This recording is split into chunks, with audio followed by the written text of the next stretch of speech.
Hi, I'm Murray. I'm running the Harnessing Creative Life Force workshops. And I wanted to tell you a bit about where the workshops have come from, why I've been inspired to offer these workshops to the public, and anything else that I might think to mention that'll entice the right people who are looking for something like this to come along and have an experience. So the way the workshops came about, in order to tell you this, I have to tell you a story. There was a party on one night where I live at Peace Farm, and it was a whole group of friends had come together who were all having a birthday party around the same time. It was a Cancerian star sign birthday party, and it was a cocktail party with a beach theme, which was ironic because it was in winter and cold and miserable. I was feeling quite sick, with a flu that was just coming on, and quite uninspired as well. Just coming out of winter and sort of undergoing that bit of a dying process that occurs for me each year around that time, and sort of awaiting that new springiness to come through and to give me a sense of enthusiasm and direction. So I was umming and ahhing about whether to go to this party, and in the end I thought, well, I'll regret it if I don't at least go and have a look. And I've only ever been to 2 cocktail parties in my life, but they both run a similar course, which is you come there, someone offers you something that tastes like a combination of lime and pineapple and coconut juice, and after finishing one glass you're completely smashed. And so that's what happened. I don't know if completely smashed was quite accurate, but well on my way to having a rip roaring night. So, and I don't drink regularly. It's quite a infrequent event. So the cocktails had a strong effect on me, and so I was having a great time, and I ended up at the end of it, the next day with a hangover, a really well developed cold now because I'd been shouting over music and dancing, and an incredible burden of guilt from just having a good time, flirting, doing all the things that you do at a party, especially under the influence of a few cocktails. So here I was with a flu, a hangover, and a guilty conscience. And for some reason or another, I thought, well, what's this guilt about? Because it's something I'm familiar with, and so I thought, I'm going to look into this. And so in my meditation practice, I looked into what was the experience of guilt, and I found something interesting.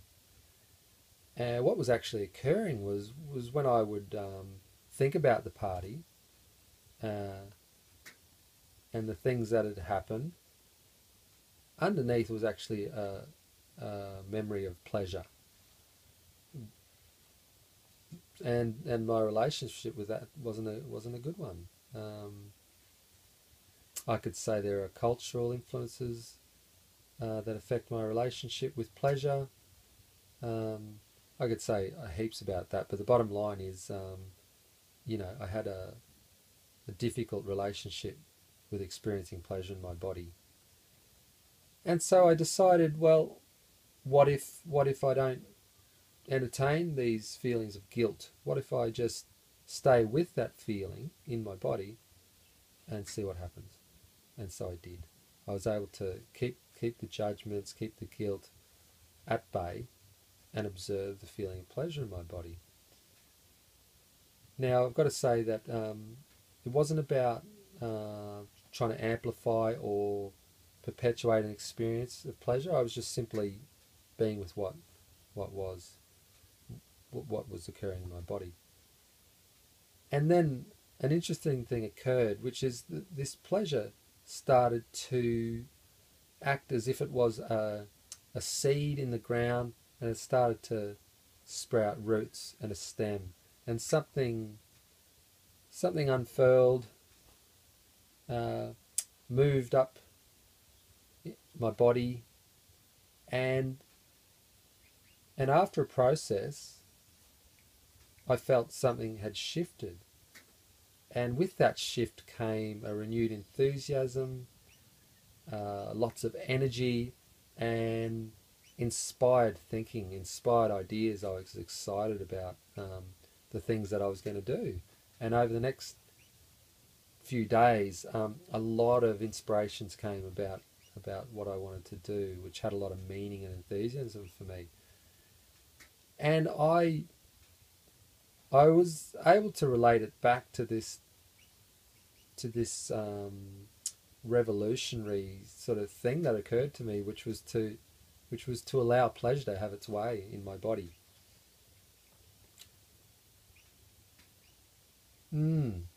So, yeah. So what else can I say about that?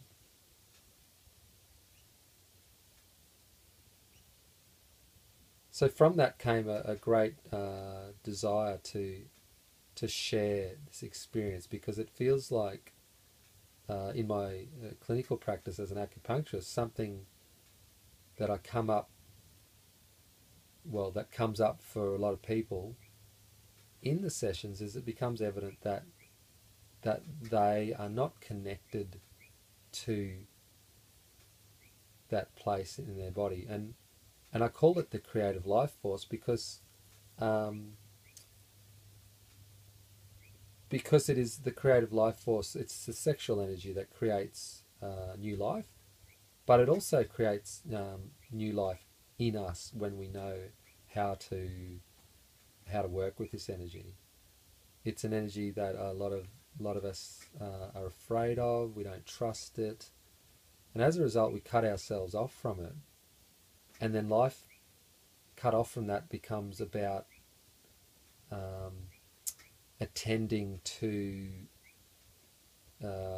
duties, because we're not connected with our own generative impulse of what sprouts out of us through fertilizing the interaction of what turns us on, what inspires us, and our encounter with that through consciousness of staying present to that pleasure, which then grows and bears fruit as a gift and an offering to the world that we share with others willingly, happily, generously, because it's what would come out of an orange tree. You know, an orange tree doesn't hoard its oranges because for it's in its nature to bear this delicious fruit and to want to share it around. It's actually designed that way, that the fruit is to be shared, and that furthers the seed into the world. So I'm excited to share this workshop because for me it represents a new way of engaging with this creative life force, where it's not about needing another person to activate that energy and therefore kind of have a monopoly on it, or that we might project a certain power to another person to say, oh, you make me feel alive.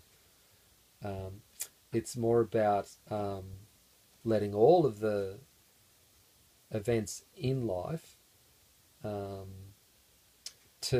into our being for us to consider, and for us to feel into which of these experiences leaves an impression that is one that I wish to propagate, leaves an impression of joy, enthusiasm, excitement that I wish to grow in my being, and in allowing that experience, in and connecting with that experience of pleasure that encounter creates, I'm I'm engaging my feminine power, the feminine power to